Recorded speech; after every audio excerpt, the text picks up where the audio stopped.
샤랄라한 DJ 샤디와 함께하는 달콤한 시간. 그리스 로마 신화. 바위로 변해버린 스킬라.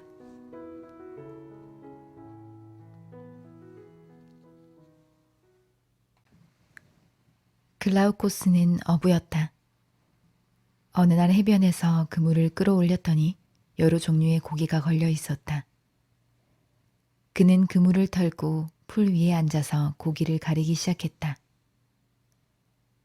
그가 서 있던 곳은 강 하운데 있는 아름다운 섬이었는데 그곳은 외딴 곳으로 인간은 물론 목장으로도 사용되지 않았으며 글라우코스 외에는 오는 사람도 없었다.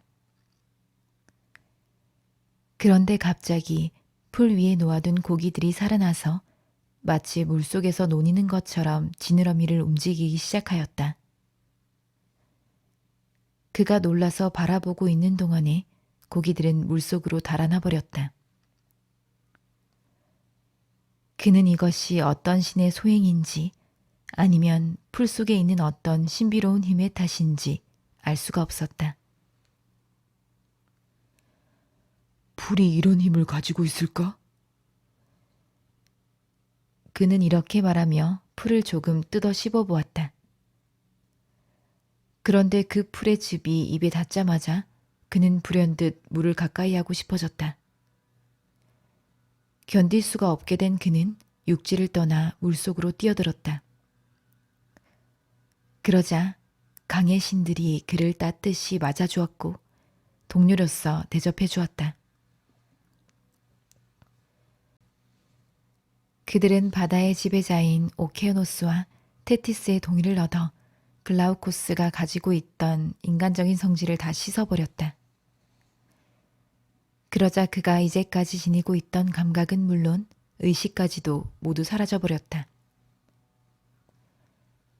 얼마 후 정신이 든 글라우코스는 자신의 모습은 물론 마음까지 변한 것을 알았다. 머리카락은 바닷빛으로 물 위에 길게 드리워져 있었다. 어깨는 넓어졌으며 가랑이와 다리는 고기 꼬리처럼 되어 있었다. 바다의 신들도 그가 이렇게 변한 모습을 보고 찬탄을 보냈다. 글라우코스 자신도 만족하여 울줄했다. 어느 날 글라우코스는 스킬라라는 아름다운 처녀의 모습을 발견하였다. 그녀는 물의 ним프들이 좋아하는 해안을 산보하다가 사람들 눈에 잘 띄지 않는 조용한 장소를 발견하고는 그곳의 맑은 물에 몸을 담그고 손발을 씻기 시작했다. 글라우코스는 그녀에게 첫눈에 반하였다. 그는 물 위의 모습을 나타내고 그녀를 향해 말을 걸었다. 그리고 그녀를 잡아두기 위하여 이야기를 이것저것 늘어놓았다. 왜냐하면 스킬라는 그의 모습을 보자 바로 몸을 돌려 달아났으며 바다가 내려다 보이는 높은 절벽 위까지 도망쳤기 때문이었다. 그녀는 절벽 위에 서서 상대가 신인지 바다 짐승인지를 확인하기 위하여 뒤를 돌아보았다. 그리고 글라우코스의 모습을 본 순간 그녀는 깜짝 놀랐다. 글라우코스는 신체의 일부를 물 위에 드러내 수면에 기댄 채 다음과 같이 말했다. 아가씨, 나는 괴물도 바다 짐승도 아니오. 나는 신이오. 프로테우스나 트리톤도 나보다는 높지 않소. 이전에는 나도 인간이었소. 생계를 위하여 바다에 나갔으나 지금은 완전히 바다에 속하게 되었소. 그리고 자기가 변신한 전말과 어떻게 하여 현재의 위치에 오르게 되었는가를 이야기하였다. 그는 다시 덧붙였다. 하지만 당신의 마음을 움직이지 못한다면 이런 이야기가 무슨 소용이 있겠소. 그는 말을 계속 이었지만 스킬라는 돌아서서 달아나 버렸다. 글라우코스는 실망한 나머지 키르케라는 마법사 여신과 상의를 해야겠다고 결정했다. 그는 서둘러 키르케가 사는 섬으로 갔다. 서로 인사를 나눈 뒤에 그는 말했다. 여신이여, 제발 나를 불쌍히 여기소서. 나의 고통을 없앨 수 있는 분은 당신뿐이옵니다.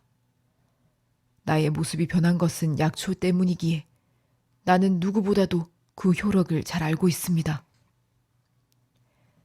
나는 스킬라를 사랑합니다. 말씀드리기 부끄럽습니다만 나는 그녀에게 별별 이야기를 다하여 구애하고 맹세를 하였습니다. 그러나 그녀는 나를 비웃을 따름이었습니다. 제발 마법이든 혹은 풀이 더 효력이 있다면 풀이든 도와주십시오. 내가 바라는 것은 그것을 써서 나의 애정을 없애달라는 것이 아닙니다.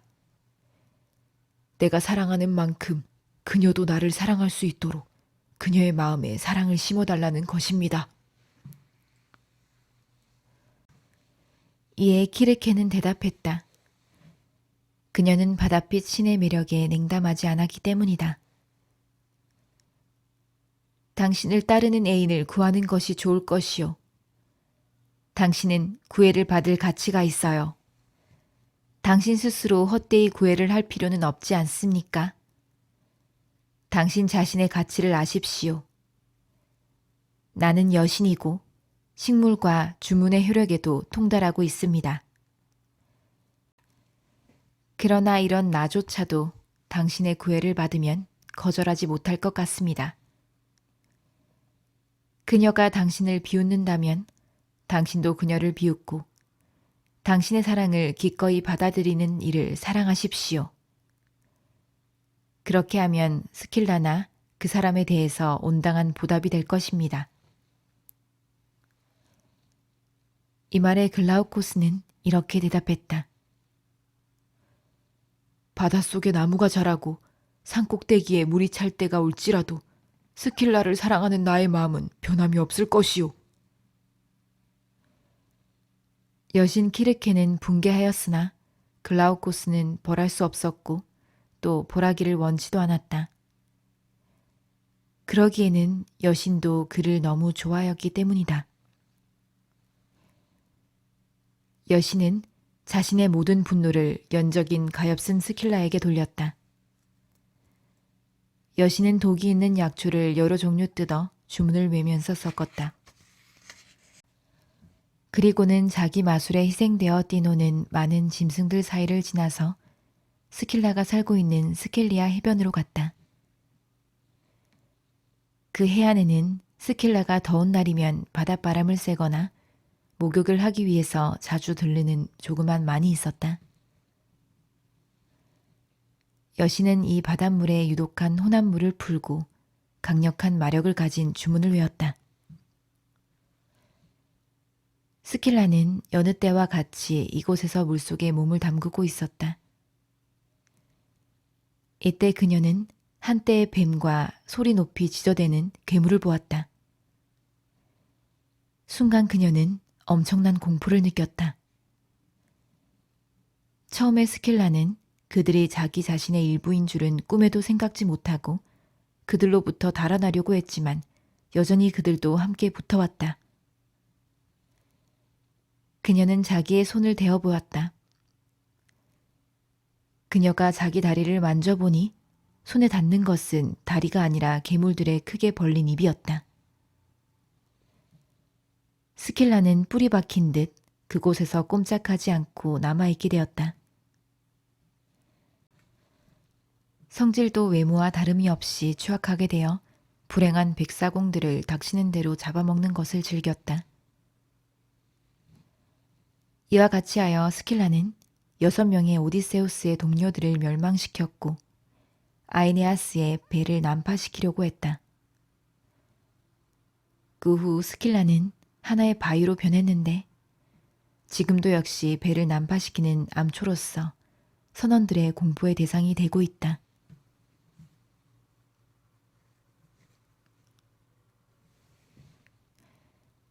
조각상을 사랑한 피그말리온. 피그말리오는 여자의 결점을 너무나 많이 보았기 때문에 마침내 여성을 혐오하게 되어 한평생 독신으로 지내기로 결심하였다. 그는 상하로 여자의 입상을 정성을 다해 조각했는데 그 작품은 살아있는 어떤 여자도 접근할 수 없을 정도로 아름다웠다. 입상은 한 군데도 나무랄 데가 없는 처녀의 모습이었기 때문에 마치 살아있는 것처럼 보였다. 그의 기술이 너무도 완벽했으므로 그 작품은 사람의 손으로 만든 것이 아니라 자연의 창조물 같았다. 피그말리오는 자기 자신의 작품에 감탄한 나머지 자연의 창조물 같이 보이는 이 작품과 사랑에 빠졌다. 그는 그것이 살아있는 것인지 아닌지를 확인하려는 것처럼 몇 번이고 조각을 만져보았다. 손을 대보았으나 그것이 단순한 상하에 불과하다고는 믿어지지 않았다. 그는 그것을 끌어안았다. 그리고 소녀가 좋아할 만한 것들, 예컨대 반짝이는 조개 껍데기라든지 반들반들한 돌 또는 조그만 새, 갖가지 꽃이라든지 구슬과 호박 등을 선물로 주었다. 그는 입상에 옷을 입히고 손가락에 보석을 끼우고 목에는 목걸이를 걸어주었다. 귀엔 귀걸이를 달아주고 가슴에는 진주를 단 끈을 달아주었다. 옷은 잘 어울렸으며 옷을 입은 맵시는 입지 않았을 때나 다름없이 매력적이었다. 그는 그녀를 티로스 지방에서 나는 염료로 물들인 천을 깐 소파 위에 눕히기도 하며 그녀를 자기 아내라고 불렀다. 그러고는 그녀의 머리를 가장 보들보들한 깃털을 넣어 만든 베개 위에 뉘었다. 깃털의 보드라움을 그녀가 마음껏 즐길 수 있기라도 한 듯이. 아프로디테의 제전이 가까워졌다. 이 제전은 키프로스 섬에서 무척이나 호화스럽게 거행되었다. 희생의 연기가 오르고 향기가 공중에 가득했다. 피그말리오는 이 제전에서 자기의 임무를 끝내고 난 뒤에 제단 앞에 서서 머뭇거리며 말했다. 신들이여, 원컨대 나에게 나의 조각품인 상하처녀와 같은 여신을 아내로 선택해 주십시오. 제전에 참석했던 아프로디테는 그의 말을 듣고 그의 본래 뜻을 알았다. 그리고 그의 소원을 들어주겠다는 표시로 제단에서 타오르던 불꽃을 3번 공중으로 세차게 오르게 했다. 집으로 돌아온 피그말리오는 그의 조각을 보러 갔다. 그가 소파에 기대어 조각을 살펴보는 그 순간 조각의 입술에 온기가 도는 것 같았다. 그는 다시 조각의 입술에 키스하고 그 팔다리에 자기의 손을 대어보았다. 그러자 그 상아는 부드럽게 느껴졌으며 손가락으로 눌러보니 히메토스산 밀초처럼 들어갔다. 피그말리오는 기뻐하였으나 한편으로는 어떤 착각이 아닐까 걱정하면서 사랑의 열정을 가지고 여러 번 그의 희망의 대상인 조각상을 어루만졌다. 그것은 정말 살아있었다. 손가락으로 누르면 혈관이 들어가나 손을 떼면 다시 원상태로 돌아왔다. 이때 비로소 아프로디테의 숭배자인 피그말리오는 여신에게 감사를 드렸다. 그리고 자기의 입술처럼 살아있는 그녀의 입술에 입술을 갖다 댔다. 처녀는 입맞춤을 하자 얼굴을 붉혔다. 그리고 수줍은 듯 눈을 뜨고 애인을 응시했다. 아프로디테는 자기가 맺어준 두 사람의 결혼을 축복해 주었다. 이 결혼으로부터 아들 파포스가 탄생했는데 아프로디테에게 바쳐진 파포스라는 마을은 그의 이름을 딴 것이다.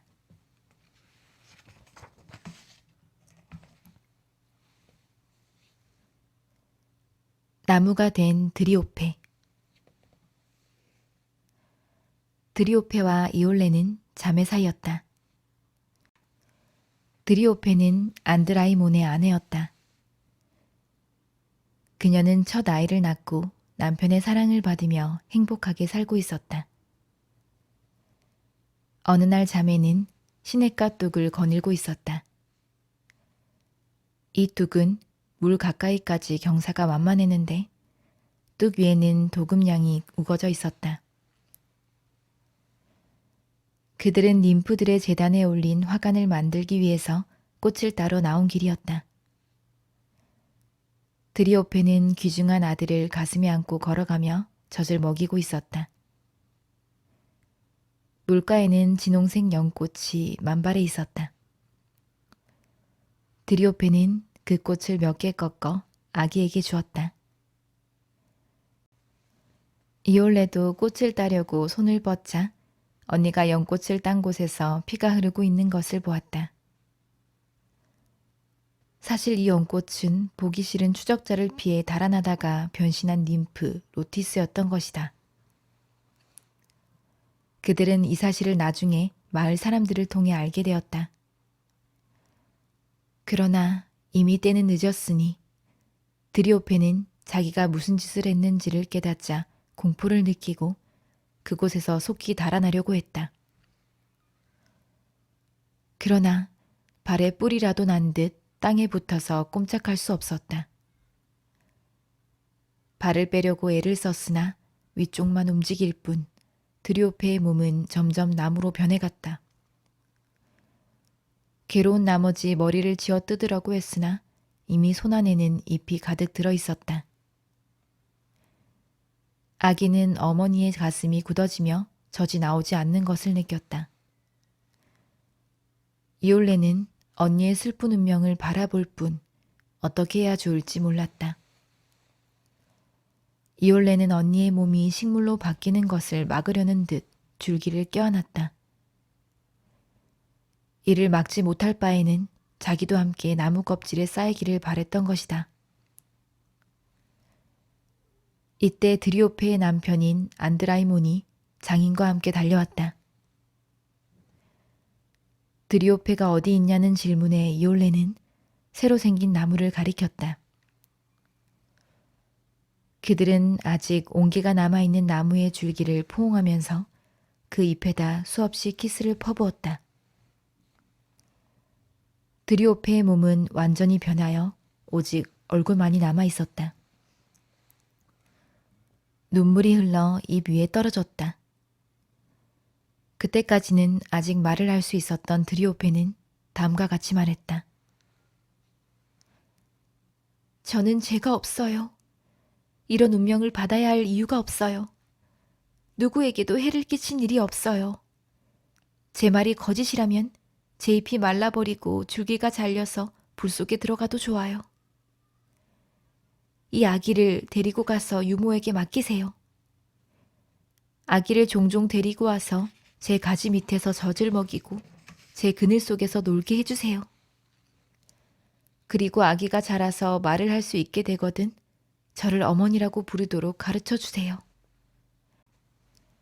그리고 나의 어머니는 이 나무 안에 숨어 있다라는 말을 슬퍼하면서 말하도록 해주세요. 강변을 둘러보고 감목 덤불을 보거든 여신이 변신한 것이 아닌가 경계하여 꽃을 꺾지 않도록 주의하라고 일러주세요. 자, 그러면 사랑하는 여보, 이올레, 아버지, 안녕히 계세요. 아직도 저를 사랑해 주신다면 도끼가 제 몸을 다치게 하거나 새나 짐승들이 제 가지를 물어뜯는 일이 없도록 해주세요. 저는 이제는 몸을 구부릴 수가 없으니 당신들이 이곳으로 올라와 입맞춤해 주세요. 그리고 제 입술이 감각을 지니고 있는 동안에는 입맞춤을 하게끔 아기를 들어주세요. 이제는 더 말할 수 없게 되었어요. 이미 껍질이 목까지 올라와 전신을 싸고 있으니까요. 저의 눈을 감겨주실 필요는 없어요. 저절로 눈이 감길 테니까요. 말을 마치자 이윽고 입술은 움직이지 않고 생명은 끊어지고 말았다. 그러나 가지에는 얼마 동안 체온이 남아 있었다.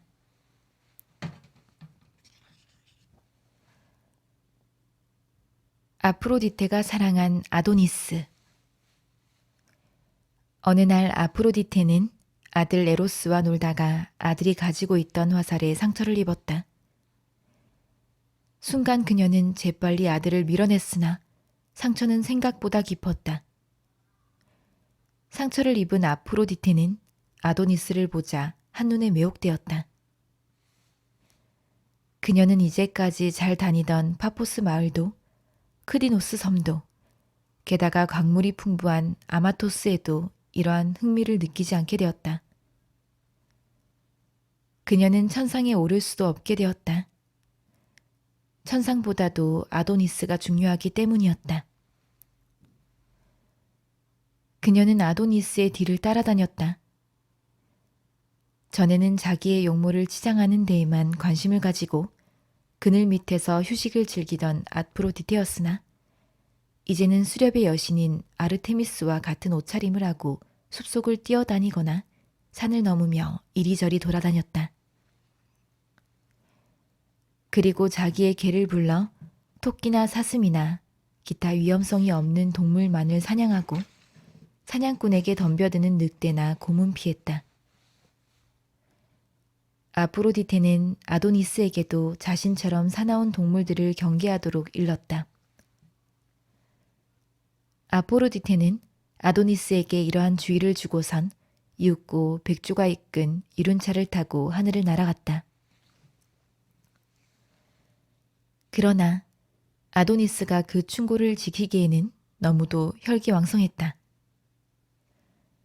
개들이 산돼지를 굴에서 몰아내자 그는 창을 들고 야수의 옆구리를 찔렀다. 그러자 산돼지는 그 창을 빼내기가 무섭게 아도니스에게 달려들었다. 아도니스는 재빨리 도망쳤지만 산돼지는 쫓아와서 옆구리를 물어뜯었다. 아도니스는 치명적인 상처를 입고 들판에 쓰러졌다. 아프로디테는 백조가 끄는 이륜차를 타고 하늘을 날고 있었다. 그러나 아직 키프로스 섬에는 닿지 않았다. 그때 사랑하는 사람이 신음하는 소리가 공기를 타고 들려왔다. 그녀는 다시 백조를 지상으로 향하게 했다. 이윽고 공중에서 피투성이가 된 아도니스의 시체를 발견하자 급히 지상에 내려 시체 위에 엎드려 가슴을 치며 머리를 쥐어뜯었다.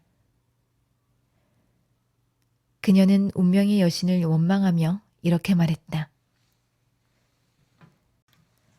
오냐, 나는 무엇이든 운명의 여신을 승리로 돌리지 않겠다. 나의 슬픔만이 언제까지나 남을 것이다. 나의 아도니스여, 나는 당신의 죽음과 나의 애통의 광경이 매년 새로워지도록 노력하겠어요. 당신이 흘린 피를 꽃으로 변하게 하리다. 아무도 이를 말릴 수 없을 겁니다. 이렇게 말하면서 그녀는 아도니스의 피 위에 신주를 뿌렸다. 피와 신주가 섞이자 마치 연못 위에 빗물이 떨어졌을 때와 같이 거품이 일었다. 그리고 1시간쯤 지나자 송육고 같은 핏빛 꽃 한 송이가 피었다. 그러나 그것은 단명하였다. 전하는 바에 의하면 바람이 불어서 꽃을 피게 하고 다시 또 불어서 꽃을 지게 한다는 것이다. 따라서 그것을 아네모네, 즉 바람꽃이라 부르는데 그것은 그 꽃이 피고 지는 원인이 다 바람이기 때문이다.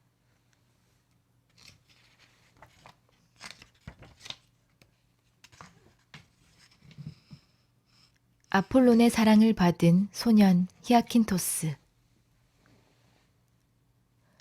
아폴로는 히아킨토스라는 소년을 몹시 귀여워했다. 그래서 그는 여러 경기에 소년을 데리고 갔고 고기를 잡으러 갈 때도 그를 위해 그물을 들어주었고 사냥을 갈 때도 개를 끌어주었으며 소풍을 갈 때에도 시중을 들어주었다. 이와 같이 소년에게 열중한 나머지 아폴로는 자기의 소중한 리라나 화살을 돌보지 않았다. 어느 날 그는 원반 던지기를 하고 있었다. 아폴로는 재주와 힘을 겸비하고 있었으므로 원반을 높이 던졌다. 히아킨토스는 그것이 날아가는 것을 쳐다보았다. 경기에 열중한 나머지 자신도 어서 던지고 싶은 마음에 원반을 잡으려고 달려갔다. 그때 원반이 땅에서 튀는 바람에 히아킨토스의 이마에 맞았다. 그는 기절하며 쓰러졌다. 창백해진 아폴로는 그를 안아 일으켜서 상처의 출혈을 막고 꺼져가는 생명을 붙잡으려고 전력을 다했다. 그러나 모두 허사였으며 히아킨토스의 부상은 약으로는 고칠 수가 없었다. 뜰 안에 있는 백합꽃의 줄기를 꺾으면 머리가 수그러지고 꽃이 땅을 향하는 것과 같이 죽어가는 히아킨토스의 머리는 목에 붙어 있는 것이 무거운 듯 어깨 위로 축 늘어졌다. 아폴로는 비통해하며 말했다. 너는 나 때문에 청춘을 빼앗기고 죽어가는구나. 너가 얻은 것은 고통이요. 내가 얻은 것은 죄로다. 마음대로 할 수만 있다면 너 대신 내가 죽었으면 좋겠다. 그러나 그럴 수도 없으므로 너를 기억하면서 노래 속에서 나와 함께 살게 하리라. 나의 리라는 너를 칭송할 것이며 나의 노래는 너의 운명을 노래할 것이다. 그리고 너를 나의 애통한 마음이 담긴 꽃으로 태어나게 할 것이다. 아폴론이 이렇게 말하고 있는 동안에 신기하게도 이제까지 땅이 흘러 풀을 물들이고 있던 피가 변하여 티로스산 염료보다도 더 아름다운 빛깔의 꽃이 되었다. 그 꽃은 백합과 같았는데 백합은 은백색인 반면에 그것은 진홍색이었다.